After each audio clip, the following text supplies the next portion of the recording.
السلام علیکم dear students, امید ہے آپ لوگ خیریت سے ہوں گے۔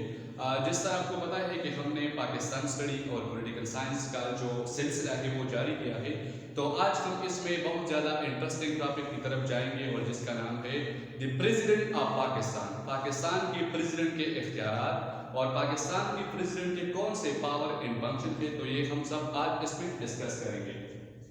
تو آپ یہ دیکھیے کہ ہمارے پاکستان میں جو پریزیڈنٹ کے اختیارات تھے وہ فرام آرٹیکل 41 ٹو آرٹیکل 49 اس کو دیے گئے تھے۔ تو اگر آپ پس کو دیکھیے، پس نمبر آرٹیکل 41، ہمارے پاکستان میں جو پریزیڈنٹ ہے، سب سے پہلے اس بات کو جاننا ضروری ہے کہ پاکستان ایک پارلیمنٹری سسٹم ہے، تو اس میں جو اختیارات ہیں وہ پارلیمنٹ کے پاس ہوتے ہیں اور ریئل جو پاور ہے وہ پرائم منسٹر اور پارلیمنٹ کے پاس ہوتا ہے۔ اور پاکستان میں جو پریزیڈنٹ ہے وہ ٹائٹلر ہے، وہ سیریمونیل ہے، اس کے پاس جو ہے کوئی ایسے بڑے اختیارات نہیں ہے، البتہ وہ تمام تر کاموں کو کر سکتا ہے لیکن پی ایم کی ایڈوائس پر۔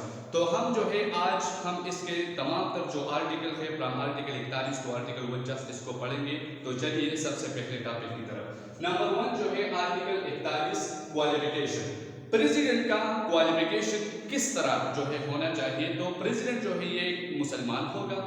دوسری بات یہ ہے کہ اس کو اتنا کوالیفیکیشن ضروری ہے تاکہ وہ ممبر آف پارلیمنٹ جو ہے وہ الیکٹ ہو سکے، اور اس کی جو ایج ہے وہ 45 سے کم نہ ہو۔ اب دیکھیے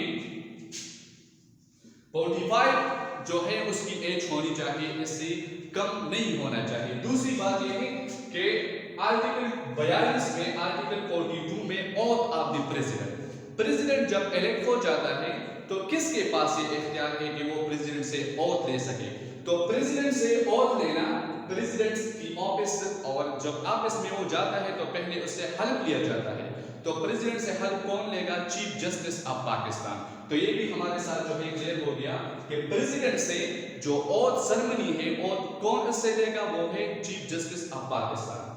اس کے علاوہ آرٹیکل 45 جو ہے، آرٹیکل 45 جس طرح میں نے لکھا ہے یہاں پر right to pardon, president of Pakistan کے پاس یہ پاور ہے کہ وہ کسی کو معافی کر سکتا ہے۔ البتہ اس پر فیڈرل شریعہ کورٹ نے ایک بات کی تھی کہ آپ والی، جس طرح اگر کسی نے کسی کا بردر قتل کیا ہے تو اس کی جو ہے رائے بہت ضروری ہے، لیکن یہ سپریم کورٹ آف پاکستان نے نہیں مانا، اور اس نے کہا کہ جب بھی پریزیڈنٹ آف پاکستان آرٹیکل 45 کے مطابق جو ہے وہ کلیمنسی اور جو عام معافی ہے وہ کر سکتا ہے۔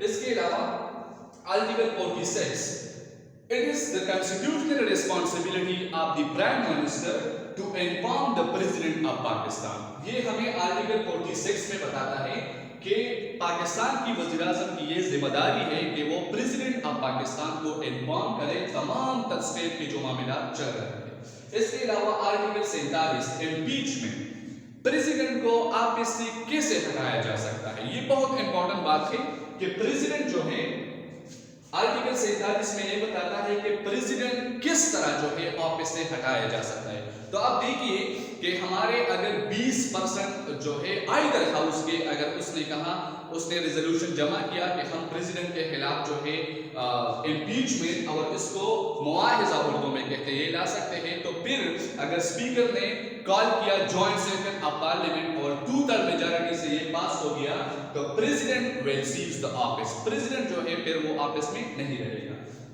اس کے علاوہ article 48 president act on the advice of P M, president of Pakistan جو بھی کام کرے گا وہ پی ایم کی ایڈوائس پر کرے گا۔ یہ it is responsibility of the president کہ اس کو پرائم منسٹر جو بھی کہے گا وہ اس کی ایڈوائس پر کام کرے گا۔ البتہ اگر عدم اعتماد، اگر ووٹ آف نو کانفیڈنس پاس ہو جو ہے وزیر اعظم پر، تو اسی حالت میں جو ہے پریزیڈنٹ اس کا ایڈوائس فالو نہیں کرے گا۔